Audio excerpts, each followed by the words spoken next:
मेरठ का नीला ड्रम कांड आपको याद होगा, पूरे देश में चर्चा का विषय बना और अब भी इस पर चर्चा चल रही है। इस केस में मुस्कान रस्तोगी पर आरोप है कि उसने अपने प्रेमी साहिल शुक्ला के साथ मिलकर पति सौरभ राजपूत की हत्या की। पुलिस की चार्जशीट के अनुसार 4 मार्च 2025 की रात को सौरभ की बेरहमी से हत्या की गई। शव को टुकड़े टुकड़े कर नीले ड्रम में बंद किया गया और फिर सीमेंट डालकर छिपा दिया गया। अब इस घटना ने पूरे मेरठ ही नहीं बल्कि पूरे देश को हिला दिया। इसमें एक और खबर और अपडेट सामने आई है, बताते हैं आपको। हत्या के आरोप में जेल में बंद मुस्कान की जिंदगी में अब एक नया मोड़ ले लिया है।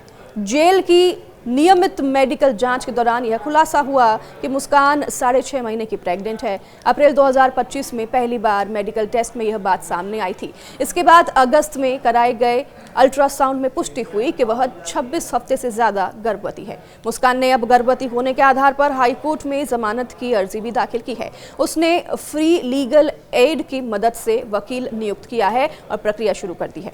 तो जेल अधीक्षक ने बताया है यहाँ पर कि अदालत का जो भी आदेश होगा वही लागू किया जाएगा। फिलहाल मुस्कान की बेल पर फैसला हाईकोर्ट के हाथ में है। तो जेल में बंद मुस्कान ने एक अजीब ख्वाहिश भी जाहिर की है। मुस्कान का दरअसल कहना है कि उसका जो बेटा है वो श्री कृष्ण की तरह हो।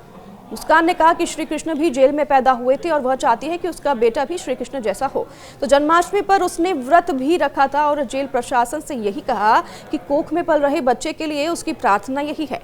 इस बयान ने पूरे केस को और भी चर्चा में ला दिया है। मुस्कान की गर्भावस्था सामने आने के बाद सबसे बड़ा सवाल यह भी उठ रहा है कि बच्चे का आखिरकार पिता कौन है। सौरभ के लंदन में रहने के दौरान मुस्कान और साहिल के बीच संबंध थे। तो सौरभ की हत्या के बाद मुस्कान और साहिल ने हिमाचल में मंदिर में शादी की और हनीमून भी मनाया। ऐसे में यह संदेह गहराया कि गर्भ में पल रहा बच्चा साहिल का है।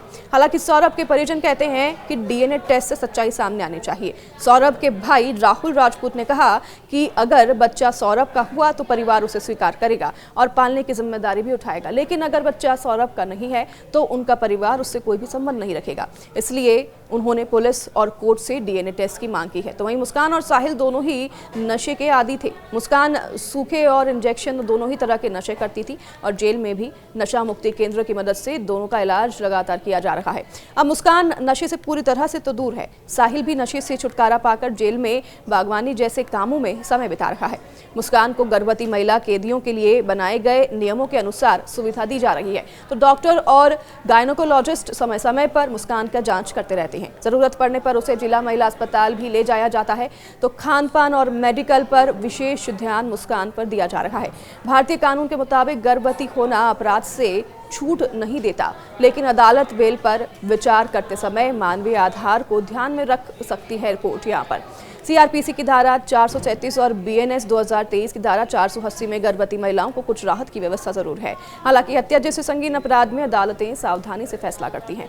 सुप्रीम कोर्ट ने भी कहा है कि प्रेगनेंसी एक मिटिगेटिंग फैक्टर हो सकती है, लेकिन अपराध की गंभीरता को नजरअंदाज नहीं किया जा सकता। अब पूरा मामला अदालत पर टिका हुआ है। अगर हाईकोर्ट बेल देता है तो मुस्कान जेल से बाहर आ सकती है और बच्चा जेल के बाहर पैदा हो सकता है, लेकिन अगर बेल नहीं मिली तो बच्चे का जन्म जेल में ही होगा। दूसरी तरफ सौरभ का परिवार डीएनए टेस्ट की मांग कर रहा है ताकि पितृत्व की सच्चाई सामने आ सके। मेरठ का यह केस सिर्फ एक हत्या का मामला नहीं रहा है, अब इसमें प्रेम, विश्वासघात, अपराध, धर्म, आस्था और मातृत्व और कानून, ये सब कुछ जुड़ गया है। मुस्कान की कृष्ण जैसा बेटा चाहने की ख्वाहिश भावनात्मक पहलू है, लेकिन अदालत का फैसला कानूनी तथ्यों पर आधारित होगा। आने वाले समय में यह तय होगा कि मुस्कान जेल में रहेगी या फिर बेल पर बाहर आएगी और उसके बच्चे का भविष्य किस ओर जाएगा।